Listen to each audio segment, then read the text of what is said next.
स्वागत है दोस्तों आपका हमारे YouTube चैनल वीर भूमि बुंदेलखंड ITI में। मैं अक्षर आलम रजा आपका एक बार फिर से स्वागत करता हूं अपने YouTube चैनल पर। और वीडियो को शुरुआत करने से पहले मैं यही कहना चाहूँगा कि अगर आप हमारे चैनल पर नए हैं तो फटाफट हमारे चैनल को सब्सक्राइब कीजिए और बेल आइकन को ऑन कीजिए ताकि पल पल की नोटिफिकेशन आपके मोबाइल में पहुँचती रहे। तो दोस्तों, जैसा कि कल जो हमारी वीडियो थी उसमें मैंने आपको CBT एग्जाम की इंस्ट्रक्शन बताया था। उम्मीद करता हूँ आपको वीडियो पसंद आई होगी। आपने समझा होगा कि आपको CBT एग्जाम किस तरीके से करना है और कैसा क्या क्या एग्जाम सेंटर पर क्या क्या चीज़ लेके जाना है, पूरा इंस्ट्रक्शन मैंने आपको बता दिया था। ठीक, और अभी भी अगर आपको कोई दिक्कत है तो आप कमेंट में बता सकते हैं कि भैया मुझे कुछ समझ में नहीं आया, तो हम उसको और समझा देंगे एक बार और। ठीक, और जो हमारा जो वीडियो के लास्ट में जो भैया ने अभिजीत सर ने आपको जो बताया था मॉक टेस्ट का तरीका, उम्मीद करता हूँ आपने वो भी देखा होगा। ठीक, तो मॉक टेस्ट जो है वो आपका बिल्कुल एग्जैक्टली जो आपका सेंटर पे एग्जाम होगा बिल्कुल उसी तरह का होगा कि किस तरह से ऑनलाइन आपके पेपर में क्वेश्चन आएंगे, ऑनलाइन क्वेश्चन आके आपको किस तरह से उसे अटेम्प्ट करना है, सेव करके आगे बढ़ना है। ठीक है, तो आप एक बार वो मॉक टेस्ट लगा के मोबाइल में चेक कर लीजिए, क्योंकि जैसा मोबाइल में जैसे आपका एग्जाम खुलेगा वैसे ही आपका CBT एग्जाम होगा एग्जाम सेंटर में। ठीक है ना, कंप्यूटर में भी बिल्कुल वही तरीका होगा। तो एक बार मॉक टेस्ट जरूर लगा जाइए, उसमें पता चल जाएगा कि पेपर को क्वेश्चन को कैसे सॉल्व करना है, कैसे सेव करना है, कैसे रिव्यू देखना है। ठीक है, तो कल की वीडियो आप उम्मीद करता हूँ आपको पसंद आई होगी। आज हम जो क्लास पढ़ रहे हैं वापस हम उसी क्लास पे आ गए हैं, इलेक्ट्रिशियन ट्रेड थ्योरी की जो हमारा नया चैप्टर चालू हुआ था, DC परिपथ एवं संबंधित। ठीक, न्यू चैप्टर चालू हुआ था इलेक्ट्रिशियन थ्योरी का। तो उसमें हमने सबसे पहले क्या पढ़ा था? सबसे पहले हमने इसका इंट्रोडक्शन दिया था कि DC परिपथ क्या होता है, AC धारा क्या होती है, DC धारा क्या होती है। ठीक, फिर मैंने इसके बाद आपको DC परिपथ बताया कि DC परिपथ किसे कहते हैं। ठीक, और DC परिपथ के बाद फिर मैंने बताया कि जो विद्युत परिपथ होता है, विद्युत परिपथ किसे कहते हैं, और समांतर परिपथ क्या होता है, श्रेणी परिपथ क्या होता है। ठीक, और श्रेणी समांतर परिपथ क्या होता है। तो इतनी सारी चीजें हमने इससे पहले वाली वीडियो में इस चैप्टर की क्लास में कवर कर लिया था। उम्मीद करता हूँ आपने वो वीडियो देखी होगी तो आपको काफी कुछ समझ में आया होगा। अब हम जो आज की क्लास है इसी क्लास को थोड़ा आगे लेके चलेंगे। अगला जो टॉपिक है जो हमने परिपथ पढ़ लिए थे, अब जो आती है बात, अगली बात जो आती है वो आती है खुला परिपथ एवं लघु परिपथ। ठीक, इसको समझना है कि इसको क्या कहते हैं, खुला परिपथ क्या होता है और लघु परिपथ क्या होता है। ठीक है ना, ये हमारा अगला है। ठीक, जो अगला हेडिंग है हमारी वो ये है कि खुला परिपथ एवं लघु परिपथ क्या होता है। खुला परिपथ क्या होता है कि ऐसा परिपथ होता है जिसमें विद्युत धारा प्रवाहित ना हो, जैसे ऐसा परिपथ जिसमें विद्युत धारा प्रवाहित नहीं हो रही हो और उसका अनंत जो हो ऐसा परिपथ जिसमें विद्युत धारा प्रवाहित ना हो रही हो और उसका जो प्रतिरोध हो अनंत। ठीक है ना, उसका जो प्रतिरोध हो अनंत हो, वह क्या परिपथ कहलाता है, वह खुला परिपथ कहलाता है। एक बार फिर से बताता हूँ कि ऐसा परिपथ जिसमें विद्युत धारा प्रवाह नहीं हो रही हो और उसका जो प्रतिरोध हो अनंत, उसका प्रतिरोध का मान यानी अनंत हो, इंफिनिटी हो, तो उसको ऐसे परिपथ को हम क्या कहेंगे, ऐसे परिपथ को हम खुला परिपथ या लघु परिपथ कहेंगे। ठीक है ना, तो क्या कहेंगे, अगर नॉर्मल परिभाषा हो तो क्या होगा, खुला परिपथ कैसे कहते हैं, ऐसा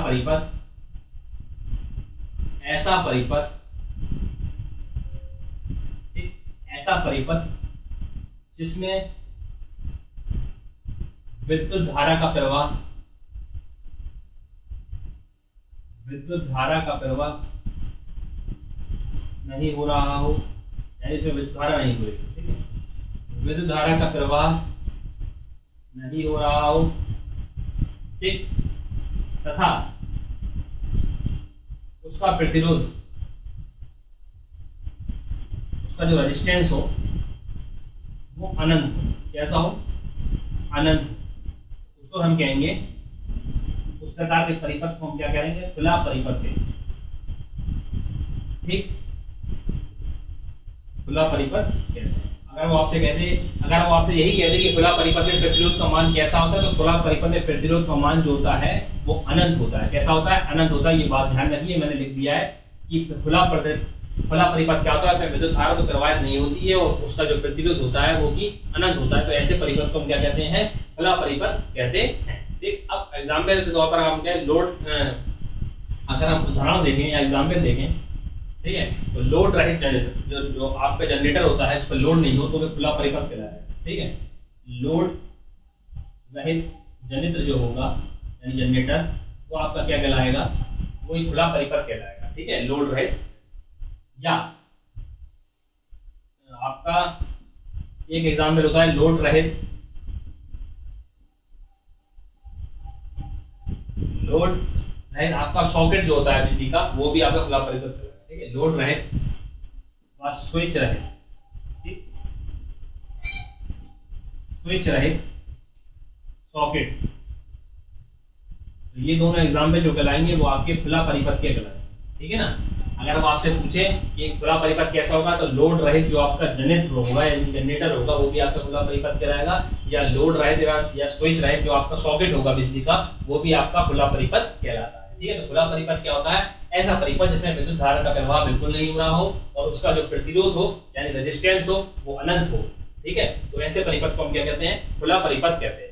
ठीक है, अब बात क्या आती है कि खुला परिपथ में जो होता है खुला परिपथ में क्या होता है कि संयोजक से पर विद्युत बाल, तो इसमें क्या होता है कि विद्युत धारा तो प्रवाह नहीं होती है। ठीक है, विद्युत धारा का प्रवाह होती है तो विद्युत धारा का मान तो शून्य होगा जब से प्रवाह नहीं हो रही है। लेकिन क्या होता है, इसमें विद्युत भाग बल उत्पन्न होता है, यानी इसके सिरों पर जो होगा विद्युत भाग बल तो होगा, लेकिन क्या होगा, विद्युत धारा प्रवाहित नहीं हो रही है। तो अगर वो कहते हैं कि ये खुले परिपथ के सिरों पर विद्युत भाग बल उत्पन्न होता है, हाँ जरूर होता है। ठीक है ना। तो इसमें क्या होता है कि इसके सिरों पर यानी इस परिपथ के सिरों पर, संयोजक सिरों पर विद्युत भाग बल का मान तो होता है लेकिन विद्युत धारा का मान शून्य होता है। ठीक है, यानी विद्युत भाग बल उत्पन्न होता है लेकिन विद्युत धारा का मान शून्य होता है। अब जब विद्युत धारा का मान शून्य होता है तो इसके पास अगर हम कोई क्या करते हैं, अगर हम कोई फेज तार ले जाते हैं या न्यूट्रल तार ले जाते हैं, ठीक है, अगर इस परिपथ के पास हम क्या संपर्क में क्या लाते हैं, फेज तार या न्यूट्रल तार ले जाते हैं, तो क्या हो जाता है, उस परिपथ का फ्यूज हो जाता है। क्या हो जाता है, फ्यूज हो जाता है। ठीक है, फ्यूज हो जाता है जिस कारण उसमें विद्युत धारा समाप्त हो जाती है। ठीक, अगर हम इस परिपथ के सामने संपर्क में, ठीक है, क्या देता है, ठीक है, अगर हम इस परिपथ के संपर्क में न्यूट्रल तार, ठीक है, न्यूट्रल तार ले जाते हैं। ठीक है, अगर हम सब न्यूट्रल तार या फेज तार, इसको फेज तार भी कह सकते हैं, फेज तार ले जाते हैं तो इसका क्या होता है, फ्यूज हो जाता है। यानी इस परिपथ का क्या होता है, तो उसका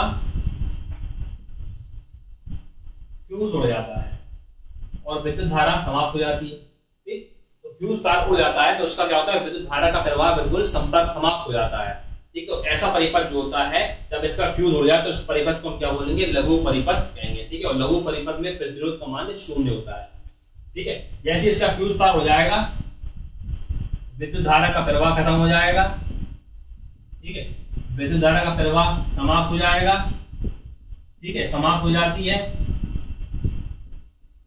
और इसका जो प्रतिरोध आएगा,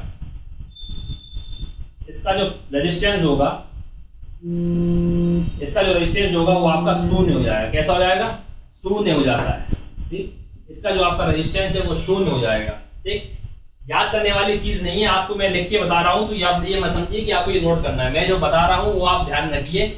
बात क्या आती है, बात है आपकी खुला परिपथ और लघु परिपथ। वो आपसे पूछेगा कि खुला परिपथ क्या होता है, खुला परिपथ में प्रतिरोध का मान कैसा होता है। तो खुला परिपथ में प्रतिरोध का मान जो होता है वो अनंत होता है क्योंकि इसमें विद्युत धारा प्रवाहित नहीं होती है, इसलिए हम इसको क्या बोलते हैं, खुला परिपथ कहते हैं। एग्जाम्पल के तौर पर लोड रहित जनरेटर या लोड रहित स्विच या स्विच रहित सॉकेट जो होता है विद्युत का, वो भी आपका खुले परिपथ का काम करता है। ठीक, अब ये क्या होता है कि इस खुले परिपथ के संपर्क में अगर हम न्यूट्रल तार या फेज तार ले जाते हैं, इन दो तार को ले जाते हैं, तो क्या होता है कि इसका फ्यूज हो जाता है। जैसे ही फ्यूज हो जाता है उसमें विद्युत धारा का प्रवाह खत्म हो जाता है और इसका जो रेजिस्टेंस यानी प्रतिरोध होता है वो शून्य हो जाता है। तो इस प्रकार के परिपथ को हम क्या कहते हैं, लघु परिपथ कहते हैं। क्या कहते हैं, लघु परिपथ कहते हैं। ठीक, तो क्वेश्चन जो आपका बनेगा वो इस प्रकार का बनेगा। वो आपसे पूछेगा कि खुले परिपथ में प्रतिरोध का मान कैसे होता है। तो खुले परिपथ में प्रतिरोध का मान जो होता है वो हमेशा अनंत होता है। कितना होता है, खुले परिपथ में प्रतिरोध का मान जो होता है वो अनंत होता है। और आपका जो लघु परिपथ जो होता है, लघु परिपथ में जो प्रतिरोध का मान होता है वो हमेशा शून्य होता है। लघु परिपथ में प्रतिरोध का मान शून्य होगा, खुले परिपथ में प्रतिरोध का मान अनंत होगा। इससे ही क्वेश्चन बन जाते हैं। ठीक, अब ये जो लघु व खुला परिपथ होता है ये समांतर में भी होता है, श्रेणी में भी होता है। यानी समांतर क्रम में खुला परिपथ होता है और श्रेणी क्रम में खुला परिपथ होता है। तो वो किस तरीके का होता है, अब वो बताते हैं कि जो खुला परिपथ होता है ये दो प्रकार से होता है, या तो श्रेणी क्रम में होगा या समांतर क्रम में होगा। ठीक है, तो श्रेणी क्रम में किस तरह काम करता है और समांतर क्रम में किस तरह काम करता है, अब हम जानकारी देते हैं कि श्रेणी क्रम में और समांतर क्रम में किस तरीके से ये काम करता है। अब जो हमारा है वो है श्रेणी क्रम में खुला परिपथ। श्रेणी क्रम में खुला परिपथ, पहली बात तो क्या होता है, खुला परिपथ जो होता है उसमें क्या काफी दोष होते हैं।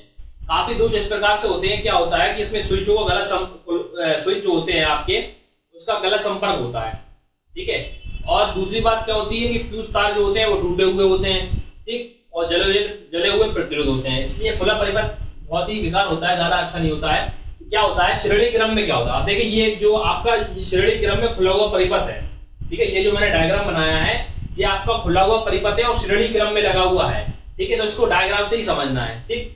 क्या होता है कि श्रेणी क्रम में क्या होता है, इसमें श्रेणी क्रम में खुले परिपथ का अर्थ ये होता है कि इसमें विद्युत धारा का प्रवाह नहीं हो रहा, ठीक है। पहले बात तो खुला परिपथ होता ही हुई है जिसमें विद्युत धारा का प्रवाह नहीं होगा, ठीक है ना। तो इसका मतलब क्या है कि इसमें विद्युत धारा का कोई प्रवाह नहीं हो रहा है, ठीक, परिपथ में कोई भी विद्युत धारा नहीं बहती है, ठीक है। विद्युत धारा का प्रवाह तो नहीं हो रहा है, यानी कोई विद्युत धारा बह तो नहीं रही है, लेकिन फिर भी हम इसमें विद्युत धारा के मापने के लिए अमीटर लगा देते हैं। ये जो लगा है ये अमीटर है, ठीक। तो विद्युत धारा के मापन के लिए क्या लगा होता है, अमीटर लगा होता है, लेकिन विद्युत धारा का प्रवाह इसमें नहीं होता है। पहली बात तो आप यह ध्यान रखिए, खुला परिपथ जो होगा उसमें विद्युत धारा का प्रवाह नहीं होगा, ठीक, चाहे श्रेणी क्रम में हो चाहे समांतर क्रम में, अगर खुला परिपथ है तो उसमें विद्युत धारा का प्रवाह नहीं होगा। अब बात क्या आती है, श्रेणी क्रम में ये तो लगा हुआ है, लेकिन श्रेणी क्रम में खुला परिपथ है, लेकिन इसका विद्युत धारा का प्रवाह तो नहीं हो रहा, लेकिन फिर भी विद्युत धारा का मापने के लिए क्या लगा रहता है, अमीटर लगा रहता है। क्वेश्चन क्या आता है कि विद्युत धारा के प्रवाह को मापने के लिए किस यंत्र का प्रयोग करते हैं, ये काफी बार पूछा गया है, तो याद रखिएगा कि विद्युत धारा को, ठीक है, जो क्वेश्चन आपका इंपॉर्टेंट होता है मैं आपको बार बार नोट करके बता देता हूं कि आप लिख लीजिए या सुन लीजिए, ठीक है। विद्युत धारा को मापने के लिए, ठीक है, क्वेश्चन ये बहुत बार पूछा जाता है और नॉर्मल क्वेश्चन है, विद्युत धारा को मापने के लिए किसका प्रयोग करते हैं, तो अमीटर का प्रयोग करते हैं, ठीक है, अमीटर का प्रयोग करते हैं, ठीक। ये साइड से लिख लीजिए, बहुत ही बार बहुविकल्पी क्वेश्चन के रूप में पूछा गया है कि विद्युत धारा का मापन के लिए किस यंत्र का प्रयोग किया जाता है, तो विद्युत धारा का मापन के लिए हम अमीटर का प्रयोग करते हैं, ठीक है ना। तो क्या होता है कि इसमें क्या होता है कि भैया इसमें विद्युत धारा का प्रवाह नहीं होता है, यानी कोई विद्युत धारा नहीं बह रही होती है, लेकिन फिर भी हम क्या करते हैं इसमें अमीटर लगाते हैं। जैसे ये आपके सामने दिख रहा है, ये एक अमीटर लगा हुआ है, ठीक है, अमीटर लगा दिया है, ठीक है। अमीटर संयोजित कर देता है कोई भी धारा को, जो अमीटर तो लगा है लेकिन कोई विद्युत धारा को प्रदर्शित नहीं करेगा। अमीटर का काम तो है विद्युत धारा को प्रवाह करना, विद्युत धारा को मापना, लेकिन विद्युत धारा जब इसमें बह ही नहीं रही है तो क्या प्रदर्शित करेगा, क्योंकि इसका खुले परिपथ में विद्युत धारा का प्रवाह होता ही नहीं है, लेकिन इसमें संयोजन तो होता है, लेकिन ये किसी चीज को प्रदर्शित नहीं करेगा क्योंकि इसमें विद्युत धारा का प्रवाह नहीं हो रहा है, ठीक है।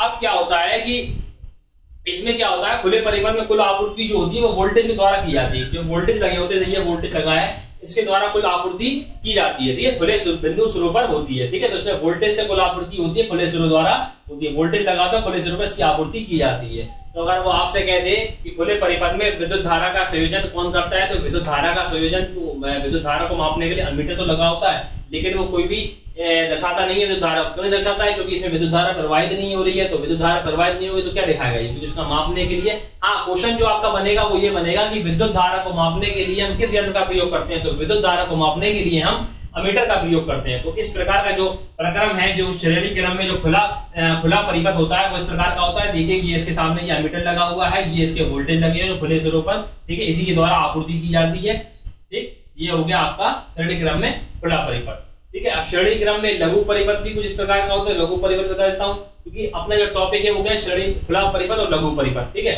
तो ये जो होता है ये श्रेणी क्रम में खुला परिपथ है, ठीक। अब मैं आपको बता देता हूं कि श्रेणी क्रम में लघु परिपथ क्या होता है, उसका डायग्राम कैसा होता है, कैसे प्रदर्शित करते हैं वो बताता हूं। अब क्या होता है कि श्रेणी परिपथ में क्या होता है, लघु परिपथ, ठीक। श्रेणी परिपथ में लघु परिपथ जो होता है वो इस प्रकार का होता है, ठीक है। लघु परिपथ जो होता है उसका डायग्राम इस प्रकार का होता है। इसमें क्या होता है कि श्रेणी परिपथ में, लघु परिपथ में क्या होता है कि ये लघु परिपथ जो होता है वो आंशिक या पूर्ण होता है, ठीक है। कैसा होता है, ये आंशिक या पूर्ण हो सकता है। इस परिपथ में क्या होता है, लगातार धारा की मात्रा यानी धारा हमेशा लगातार बढ़ती रहती है। धारा में, इस परिपथ में क्या होता है, धारा की हमेशा वृद्धि होती रहती है। क्या होती रहती है, धारा की वृद्धि होती रहती है, जिस कारण श्रेणी क्रम में क्या होता है, श्रेणी क्रम में संयोजित अवयव जो होता है जिसमें जो अमीटर लगा होता है इसका परिपथ नष्ट भी हो सकता है, ठीक है। इसका परिपथ जो होता है वो नष्ट भी हो सकता है। जो श्रेणी परिपथ जो होता है वो नष्ट इसलिए हो सकता है क्योंकि इसमें क्या होता है कि इसमें जो धारा का मान है लगातार बढ़ता रहता है, ठीक है। श्रेणी क्रम में क्या होता है, लघु परिपथ जो होता है ये आंशिक होता है, इसमें लगातार धारा के मान में वृद्धि होती रहती है। अगर इसमें धारा का मान लगातार वृद्धि होगी तो क्या ये नष्ट भी हो सकता है। क्यों, क्योंकि धारा का मान बढ़ रहा है, ठीक है। धारा का मान बढ़ेगा तो क्या होगा, इसमें अमीटर जो होगा वो अमीटर क्या करता है, अमीटर क्या करता है, वो विद्युत धारा को नापता है। ठीक है, अगर धारा का मान बढ़ेगा तो विद्युत धारा को भी दर्शाएगा, वो अधिक धारा को विद्युत धारा को दर्शाएगा, क्योंकि विद्युत धारा को मापने का काम किसका प्रयोग किया था, अमीटर का। मैं बार बार कह रहा हूं, विद्युत धारा को मापने के लिए किसका प्रयोग करते हैं, अमीटर का प्रयोग करते हैं। ठीक है, तो श्रेणी क्रम में लघु परिपथ जो होता है,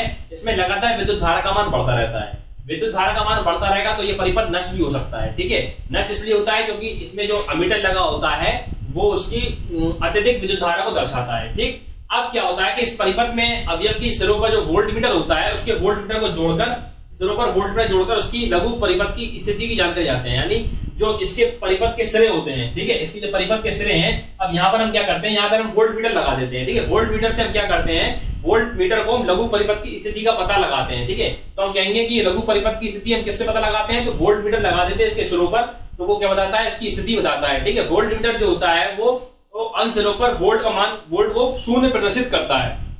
वोल्ट मीटर जो होता है, यानी ये सिरों पर जिसके वोल्ट मीटर लगाते हैं लघु परिपथ में, तो ये क्या करता है कि ये सभी अवयव के सिरे पर शून्य वोल्ट प्रदर्शित करता है, यानी हर सभी सिरों पर, यानी इधर भी क्या करता है, ये आप क्या करता है, वोल्ट को शून्य प्रदर्शित करता है। ठीक है, वोल्टेज को यानी शून्य प्रदर्शित करता है। तो इस अवयव में क्या करते हैं, इसको इस प्रकार के परिपथ को क्या बोलते हैं, लघु परिपथ कहते हैं। तो लघु परिपथ में क्या होता है, मैं आपको एक बार फिर बताता हूँ। लघु परिपथ में क्या होता है, ये आंशिक या पूर्ण होता है, और इसमें क्या होता है, लघु परिपथ में लगातार क्या होता है, धारा का मान बढ़ता रहता है। धारा यानी विद्युत धारा।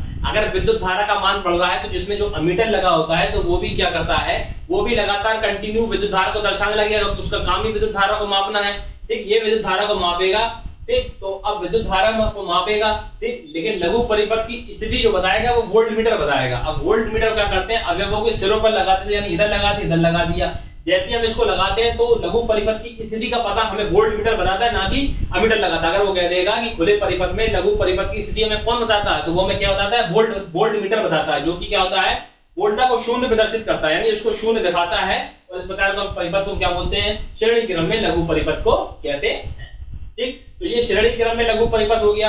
अगला अब जो होगा वो होगा समांतर क्रम में जो खुला परिपथ होता है, वो किस प्रकार का होता है, वो समझ लेते हैं। ठीक, समांतर क्रम में परिपथ किस प्रकार का होता है। अब जो हमारा है, अभी हमने श्रेणी क्रम में खुला परिपथ समझ लिया, अब जो हमारा है वो समांतर क्रम में खुला परिपथ। ठीक, समांतर क्रम में खुला परिपथ क्या होता है, हम इसको समझते हैं। समांतर परिपथ में खुला परिपथ क्या होता है। ठीक, क्या होता है कि समांतर क्रम में जो आपका समांतर क्रम में जो संयोजित परिपथ होता है, ये खुला समांतर क्रम में खुला परिपथ तब दोष उत्पन्न करता है, तब इसमें क्या होता है, कॉमन वायर मिल जाए। कॉमन वायर का मतलब जो होता है, हमें उभयनिष्ठ तार मिल जाए। उभयनिष्ठ तार मतलब एक जैसे तार मिल जाए। ठीक, अब ये खुला परिपथ है तो इसमें विद्युत धारा का प्रवाह तो होगा नहीं। ठीक है ना, खुला परिपथ जहां विद्युत धारा का प्रवाह नहीं होता। लेकिन इसमें दिक्कत क्या होती है कि अगर कोई तेज, मान के चलिए तीन तार मान लीजिए आपने, ये पहला नहीं, तीसरा के ये ठीक है, इनमें से क्या होता है, यदि कोई एक तार खुला रह गया, यानी कोई भी एक शाखा जो है वो खुली रह गई, तो विद्युत धारा का प्रवाह जो खुली है उसमें ही प्रवाह नहीं होगा। मान के चलिए अगर ये है, इसमें अगर ये खुला है, यानी ये खुली हुई परिपथ है, तो कहने का तात्पर्य यह है कि जो विद्युत धारा केवल इसमें नहीं बहेगी, क्योंकि जो खुला परिपथ होता है उसमें विद्युत धारा नहीं बहेगी। ठीक है, अगर ये वाला तार जो है वो खुला रह जाए, खुला परिपथ रह जाए, तो विद्युत धारा का प्रवाह सिर्फ इसमें नहीं होगा, लेकिन इन दोनों में होगा। ठीक है ना, तो इसलिए दिक्कत होती है। क्या होता है कि जिसमें जैसे मान लीजिए ये वाला तार अगर अपना खुला रह गया, तो सिर्फ विद्युत धारा का प्रवाह जो होगा वो सिर्फ इसमें नहीं होगा, बाकी इन दोनों में होगा। ठीक है, तो इन दोनों में प्रवाह रहेगा, और इन दोनों में विद्युत धारा का प्रवाह जब तक रहेगा कि जब तक कि उस समय तक कोई भी अन्य शाखाओं को हम क्या कर दें कि वोल्टेज से संयोजित ना कर दें, यानी जब तक हम इसको वोल्टेज संयोजित ना करते हैं अन्य शाखाओं, तब तक इसमें विद्युत धारा बहती रहेगी। यानी जो खुला होगा उसमें तो विद्युत धारा बहेगी नहीं। ठीक, तो उसमें दिक्कत क्या आती है, इसमें दिक्कत ये आती है कि अगर हमारे पास कॉमन वायर आ जाए, यानी उभयनिष्ठ तार आ जाए, ठीक, और यदि कोई तीन शाखा होती है, यदि एक शाखा खुली रह जाए, तो जो सी खुली रह जाएगी उसमें विद्युत धारा का प्रवाह नहीं होगा। ठीक, मान के चलिए इसमें दिवाली R1 जो है, मान के चलिए ये शाखा है, ये वाला परिपथ खुला रह जाए, तो इसमें क्या होगा, इसमें विद्युत धारा का प्रवाह जो होगा वो नहीं होगा। लेकिन जो बाकी की जो दो शाखाएं हैं, यानी ये जो है, इसमें विद्युत धारा का प्रवाह होगा। ठीक है, ये बंद परिपथ नहीं कहलाएगा, ये खुला परिपथ नहीं कहलाएगा। क्यों, क्योंकि विद्युत धारा का प्रवाह हो रहा है, और विद्युत धारा का प्रवाह इसमें जब तक होता रहेगा जब तक कि हम इसको वोल्टेज से संयोजित न कर दें, क्योंकि वोल्टेज संयोजित करेंगे तभी इसमें ये बंद परिपथ कहलाएगा। तो इस प्रकार के हम जो परिपथ को कहते हैं वो समांतर क्रम में खुला परिपथ कहते हैं। क्या कहते हैं, समांतर क्रम में खुला परिपथ। अब समांतर क्रम में लघु परिपथ होता है। ठीक, समांतर परिपथ में लघु परिपथ को किस प्रकार प्रदर्शित करते हैं वो हम देख लेते हैं कि समांतर क्रम में जैसे हमने श्रेणी क्रम का परिपथ समझा, उसको हमने कैसे संयोजित करा वोल्टमीटर लगा के, इसी प्रकार अब इसमें लघु परिपथ क्या होता है, यानी समांतर क्रम में लघु परिपथ किस तरह का वर्क करता है वो हम देखते हैं। तो ये टॉपिक अपना क्लियर हो जाएगा। ठीक है, अब देखते हैं समांतर क्रम में किस प्रकार कार्य करता है लघु परिपथ। जो है हमारा है समांतर क्रम में लघु परिपथ। क्या है? समांतर क्रम में लघु परिपथ। तो समांतर क्रम में लघु परिपथ क्या होता है? समांतर क्रम में लघु परिपथ क्या होता है कि इसमें क्या होता है कि जब कोई धनात्मक टर्मिनल से कोई शक्ति यानी विद्युत धारा निकले, यानी धनात्मक टर्मिनल से कोई विद्युत धारा निकले, ठीक है, धनात्मक टर्मिनल से विद्युत धारा प्रवाहित हो, लोड में जाए और बिना क्या करते हैं कि बिना शक्ति स्रोतों के ऋणात्मक में पहुंच जाए, यानी यहां से धनात्मक से निकले और बिना शक्ति स्रोतों से होते हुए ऋणात्मक में पहुंच जाए। ठीक है, ऋणात्मक टर्मिनल यानी प्लस से निकले और माइनस में पहुंच जाए। धनात्मक टर्मिनल से निकले कोई विद्युत धारा बिना शक्ति स्रोतों से होते हुए यानी बचाए वो माइनस वाले टर्मिनल तक पहुंच जाए। तो इस प्रकार के परिपथ को हम क्या करेंगे? हम लघु परिपथ कहेंगे। कौन सा? समांतर लघु परिपथ कहेंगे। ठीक है, समांतर लघु परिपथ कहेंगे। जैसे कि ये आपके चित्र में दर्शाया गया, देखो ये प्लस है, ये माइनस है, ये लघु परिपथ है। ठीक है, इसमें ये जो दिए हैं ये रेजिस्टेंस लगे हुए हैं। ठीक है, ये प्लस टर्मिनल है, ये माइनस टर्मिनल है। ठीक है, यहाँ से बढ़ के ये अगर पहुंच जाए तो उसको क्या कहेंगे? लघु परिपथ कहेंगे। इसका जो डायग्राम होगा वो इस प्रकार का होगा। ठीक, अब लघु परिपथ को दर्शाया गया है। अब इसमें क्या होता है? रेजिस्टेंस जो होते हैं तीन होते हैं, आपको दिख रहा है R1, R2, R3। ठीक, इसमें ये तीन रेजिस्टेंस होते हैं। इसमें क्या होता है? इसमें विद्युत धारा का मान नगण्य होता है, नगण्य होता है, नहीं इसमें बहुत ही कम होता है। लेकिन एक जो होता है, एक में क्या होता है? विद्युत धारा काफी उच्च होती है। एक प्रतिरोधों में से किसी एक प्रतिरोध में विद्युत धारा का मान काफी उच्च होता है। ठीक है, जो कि सैकड़ों से काफी उच्च होता है, जिसमें लघु धारा प्रवाहित होगी, लघु प्रवाहित उसी में होगी जिसमें विद्युत धारा होगी। ठीक है, विद्युत धारा जिसमें होगी, तो ये जो आपके सामने रेजिस्टेंस लगा हुआ है, इनमें से किसी एक में क्या होती है? विद्युत धारा काफी उच्च होती है, वही लघु परिपथ कहलाता है। लघु परिपथ में क्या होता है? प्रतिरोध का मान शून्य होता है। ये बात ध्यान रखिए, लघु परिपथ में विद्युत धारा प्रतिरोध का मान जो होता है वो हमेशा शून्य होता है, और खुले परिपथ में प्रतिरोध का मान अनंत होता है। ठीक है, यही क्वेश्चन ज्यादा बनते हैं। ठीक है, अब इसमें क्या होगा? लघु परिपथ से प्रवाहित होगी तो उसमें क्या होता है? इसमें क्या होता है कि इसके जलने का डर रहता है, यानी ये जो आपका परिपथ होता है ये जल भी सकता है, यानी फ्यूज भी हो सकता है। तो इससे सुरक्षा से बचाने के लिए हम क्या करते हैं? लघु परिपथ में हम विद्युत फ्यूज या सर्किट ब्रेकर का यूज करते हैं, यानी इसको हम बचाने के लिए, फ्यूज होने से बचाने के लिए, मतलब इसमें आप क्या कहते हैं, एक तरह का ये कह सकते हैं कि सुरक्षा से बचाने के लिए विद्युत फ्यूज का यूज करते हैं, फ्यूज तार का यूज करते हैं। ठीक है,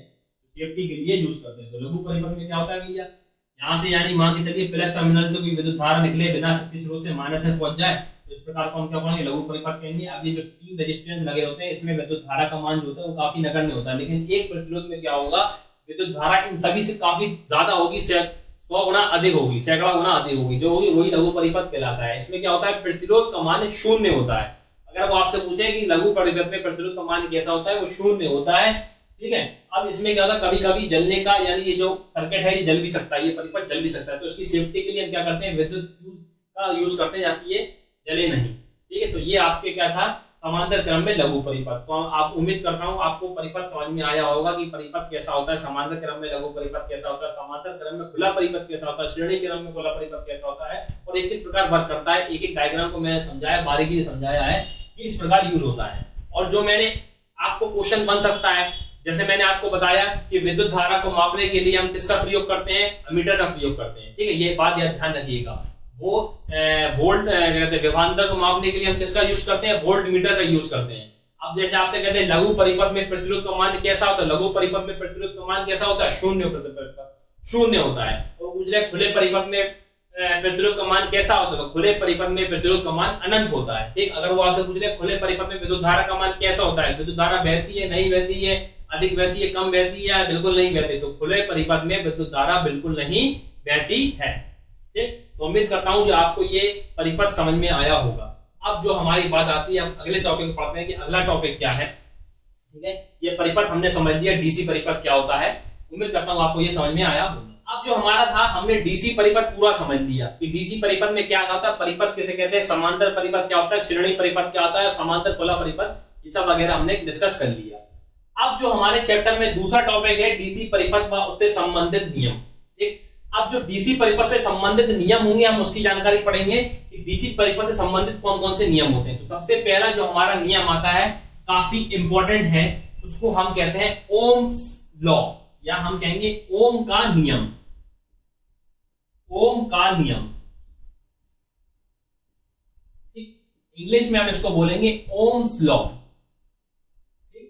बहुत ही इंपॉर्टेंट है ये नियम, इससे बहुत ही क्वेश्चन बनते हैं, आप ये ध्यान रखिए। अगर आप ओम का नियम को काफी अच्छी तरीके से पढ़िए और बहुत बार क्वेश्चन बनता है ओम के नियम के अनुसार, तरह तरह के घुमा फिरा के वो एग्जामिनर जो करता है, जो क्वेश्चन पूछता है वो आपके ओम के नियम से पूछता है। तो इसको काफी बारीकी से और तरीके से समझिएगा कि ओम का नियम क्या होता है। ठीक, क्या था कि जर्मन वैज्ञानिक थे जिनका नाम था जेसी ओम। ठीक, जीएस ओम कहते हैं कि जर्मन वैज्ञानिक थे, उन्होंने क्या, उनका नाम था जीएस ओम। उन्होंने क्या करा, उन्होंने 1827 में डीसी परिपथ के संबंध में, डीसी परिपथ को समझाने के लिए उन्होंने एक नियम दिया, इसको हम बोलते हैं ओम्स लॉ। तो ओम का नियम किसने दिया, एक जर्मन वैज्ञानिक थे। कौन थे, जर्मन वैज्ञानिक। ठीक, अगर वो पूछ ले कि ओम्स लॉ थे जिनका नाम क्या था, जीसी ओम, जीएस ओम, उनका नाम था जीएस ओम।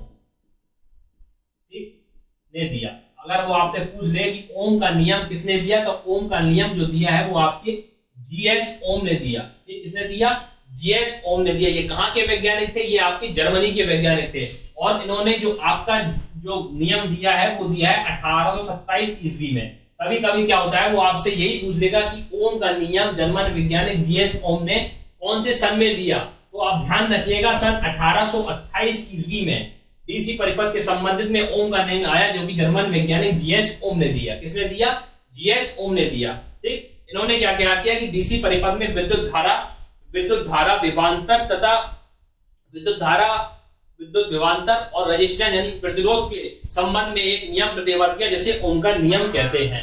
तो क्वेश्चन क्या बनता है, क्वेश्चन वो आपका इस प्रकार बनेगा कि जो ओम का नियम था, ओम का जो नियम था वो किस किस के मध्य संबंध होता है।